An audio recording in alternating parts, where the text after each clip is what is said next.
Okay, since I'm here, I'm going to do my Invisible Cities wrap up for the month of January, finally. Yes, I will do that now. I read 4 things that are Japanese and watched a couple of Japanese movies, and that's pretty much it. I'm really a little disappointed in myself because I was hoping, my goal was to spend 1 week in each country, and that just didn't work out in January, and that has not worked out in February again. But I feel like I'm gonna keep trying because that to me would be ideal and like the most immersive way for me to like enjoy this project. So I'll talk about the books first. I don't know if I can even talk about the movies because I'm filming on my phone, which means that I don't have my letterboxd out, but I guess I've got my computer so that I can see lots of movies I watched. I feel like one of those really cool YouTubers that like does the, you know, when they like watch old videos of themselves and then they like do the reaction or whatever. I can't do that. That sounds horrible.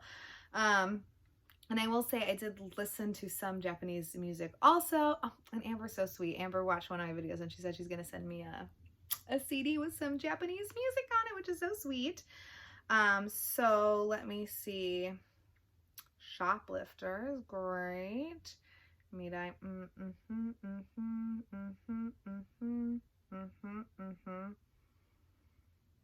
Great. Wow, I did not get as much done as I wanted to. So let's talk about the books first because I feel like that's what most of y'all care about, right? I think. So the first book that I finished in the month of January was Schoolgirl by Osamu Dazai. That's so embarrassing. And this is translated by Allison Markin Powell. And I got this for Christmas from one of my friends. And this was really, really great. But how do I already forget what it's about? How disappointing. Let's see. Just like don't remember anything about this. This is so disappointing. Yeah, I just don't remember. This is why I need to start writing reviews of books when I read them, because then I can remember things. I'm going to start doing that starting on March 1st. I'm going to start writing at least a few notes for each book that I read. I think so. Then, I don't know if this is the right order, but I have Ring by Koji Suzuki, translated by Robert G. Romer and Glenn Wally. I just filmed a review or like book talk about this, comparing it to its movies, because I watched the movies last month as well. And I gave this 2.5 stars. It was acceptable, but really misogynistic and terrible also. And yeah, it's about a girl ghost that kills people after watching a VHS tape. I assume you know that. And then, oh my God, I loved this much. I read Showa Volume 1, or Showa 1926 to 1939 by Shigeru Mizuki, and this is translated. Oh gosh, why is it not on the front? Translated by Zach Davison. And this was so good. I actually like can't quite contain inside of myself how amazing this was. This is a manga. It's a 4-part manga, so I still have 2, 3, and 4 on my shelves that I need to read. But basically it's just kind of going through this time period, and Shigeru's like growing up, and it's so good. So it's a little bit of a memoir, a little bit of a like nonfiction kind of story. It's so detailed. The art style changes. So when we're following Shigeru, it's more of this like cartoony kind of action. And then when it's the historical part of it, or you know, history, it's much more realistic, I guess. I don't know if that's the right word, but the art style changes depending on what is happening. There's also part of it, there's some photographs in here too, like black and white photos. And I just loved it so much. It's so good. And it's so detailed. There's a whole like section in the back of notes. So anytime like anything is mentioned, because he mentions a lot of stuff in this book, a lot of events, a lot of people, a lot of places, a lot of stuff. This is basically the portion of Japan's history where they're like they go through a depression. There's like a giant earthquake that like ruins Japan basically. And the people become more and more like fascist. And so it's leading up to World War II. And it's just like, I just got goosebumps thinking about it. It's so incredible. I'm really, really looking forward to reading volumes 2 through 4. I might try to get that in next month, since next month is a little bit longer. But it's really great. It talks about, you know, Japan, basically, here's one of the examples of a photograph in here, but Japan trying to, you know, sneak its way into China. And like they, at this point, I forget what the word is, but they have kind of control over like Korea, I think. Don't quote me on that because a lot of stuff is mentioned in this book, but it just was so well done. I either gave this 4.5 or 5 stars. I loved it. And if you want to learn about history, specifically Japan's history, obviously, then I would 100% recommend this. It is a little difficult to read. I mean, it's a little difficult to read anything that's graphic, I think, because like there's so many places for your eyes to like go, but it's totally worth it. It's so good. And the last thing that I read, oh my gosh, I'm getting a phone call, awkward. Okay, sorry, got a work-related phone call.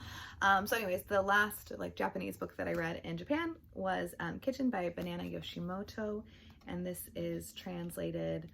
So I feel like my energy is like totally different now. It was a good call, but I kind of like, I think I had a lot of energy and it just kind of like all left me. So this is translated by Megan Backus, and this is two little novellas, Kitchen and Moonlight Shadow. Both of them were absolutely lovely, about loss. In the first story, we're following a young woman who, I believe she lives with her grandmother, and then her grandmother dies and she doesn't know what to do. And she gets kind of taken in by a young man and his mother, and she lives with them, and then more things happen. But it's her dealing with grief and with loss and like getting to know these people and like the relationships that she's building and kind of like that whole thing. And it's just lovely.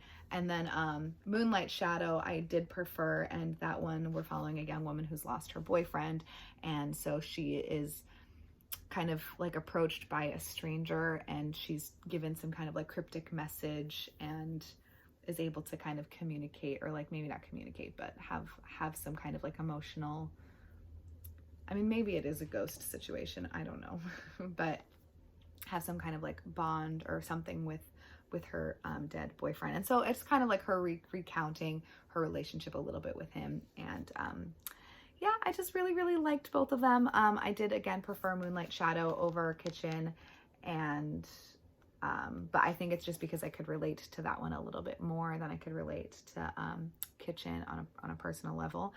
And yeah, really, really liked it. So those are the 4 Japanese books that I read in January.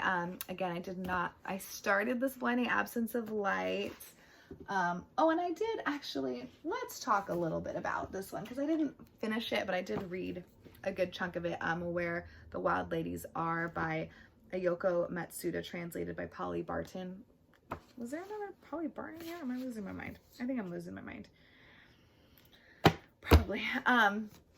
And these are really, really good. I have not finished it though. I am about halfway, you know, once the month is over now. I'm focusing on other stuff, but I am gonna still attempt to finish this by the end of this month. And these are all kind of like, it's basically like fairy tale retellings, but they're Japanese specific, like Japanese folklore. And I forget what it's called, so it's rakugo, and then there's something else, but I forget what it's called. Like it's some art form, kabuki, so like the kabuki theater. So it's kind of like retellings of those, and I'm just loving it. It's so good. The one that I think that was it. I don't know. I've vlogged myself reading some of it, so if you watch my Japanese vlog, then you'll have seen my reaction to some of the stories. But loving it. And then again, I did start reading This Blinding Absence of Light by Tahar Ben Jelin, and I still haven't looked up how to pronounce that. And this one is translated by Linda Coverdale, and this is about a man who has been imprisoned, kind of like I assume like a Guantanamo type situation, but basically he's just stuck in solitary confinement, I'm pretty sure. I'm just at the very beginning, but he's definitely in some kind of a jail and not being treated very kindly at all. And so let me just talk about the 3 movies that I watched that are Japanese movies, and then I watched one that was Argentinian, but we'll talk about that in a second. So Jake and I watched Shoplifters. Let me see if I can move over so I can put in a picture. We watched Shoplifters, which is directed by Hirokazu Koreeda. Forgive me. I only gave this 4 stars, but I don't think that's right. I think it needs 4.5 stars. This might be, after Showa, this might be my favorite thing that I did Japanese-wise last month. We're following a kind of like down and out poor family, and they basically kind of kidnap a little girl. She's like all alone, and her parents are terrible. They're like young, and the guy is abusive, and the mom does not care about her quite clearly. She's neglected. That's the word. She is very, very clearly neglected. And so this family kind of brings her in, and they really care for her. And so it just is like following their journey. And oh my God, it's so good. It's really, really good. I don't really want to say anything else because I don't want to ruin the movie for you guys. I will put a trailer below. But I would really, really suggest watching it. It's so emotional. It's so beautiful. It's so good. Then we watched Mirai, which is by Mamoru Hosoda. Mamoru Hosoda. This is the best part of the video, right? Watching me try to do this. And this is animated, and we watched this for our like little movie club, and I did not really like it. I thought this little kid was a real butthead. I gave this 2 stars. It's like a bratty child gets a new sister, and then he kind of like fantasizes different people in different stages of their life and talking to them to kind of like, it's a coping mechanism because he's very upset about the fact that he's not the star of the family anymore. And then we watched In This Corner of, sorry, I'm like clicking on it, In This Corner of the World by Sunao Katabuchi. And this is also animated, and this takes place during World War II, and it's a family. Basically, we're following kind of like a young woman who, I think she does get married. Yeah, her in-laws. So she lives with her husband's family, basically, while he is kind of like at war. And it just takes place in Hiroshima. Oh gosh, Hiroshima. Why did I say Hiroshima? What's wrong with my brain? Hiroshima, right? I'm losing it. Anyways, it takes place there. Oh no, I'm sorry, near Hiroshima. And it's just so sad.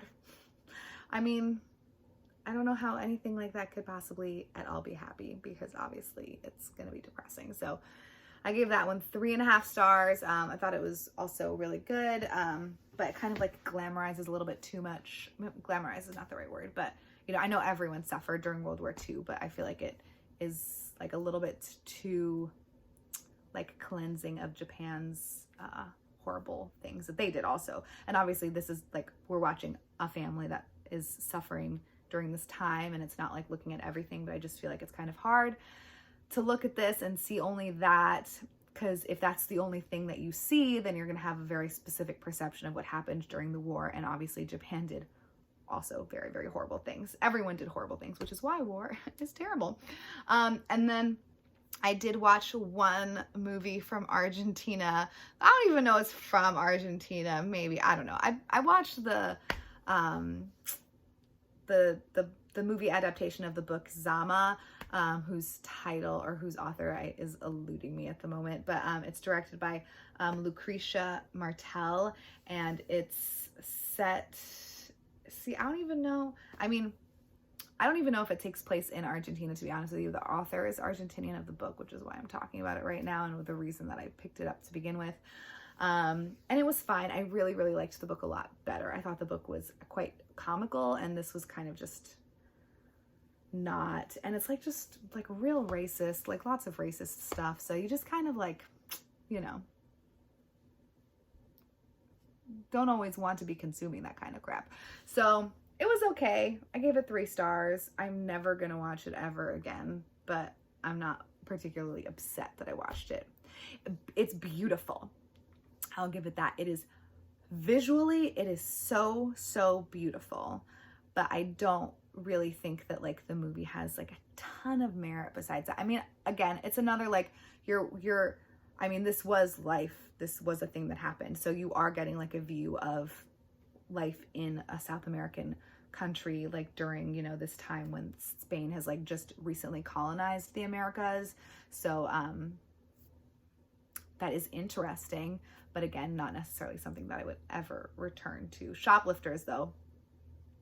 Sorry, that was me trying to do more kisses, and then I was like, that's kind of awkward, and then I just leaned into it. So yeah, that is all my wrap up for Invisible Cities in January, and I'll catch you guys later.